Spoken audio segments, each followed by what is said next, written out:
બનાસકાંઠા જિલ્લાના વિભાજન બાદ શરૂ થયેલો વિરોધનો વંટોળ શમી નથી રહ્યો। જિલ્લા વિભાજનનો વિરોધ પાલનપુર પહોંચ્યો।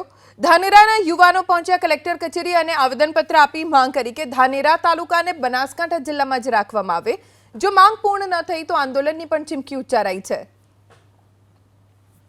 ધાનેરાવાસીઓનો નાનામાં નાનો ગલ્લો પણ થરાદમાં નથી, એ બદલ ધાનેરાવાસીઓ વિરોધ કરે છે કે અમારે થરાદમાં નથી જવું। એ માટે આજે આવેદન આપવા માટે અમે અહીંયા ભેગા થયા છીએ।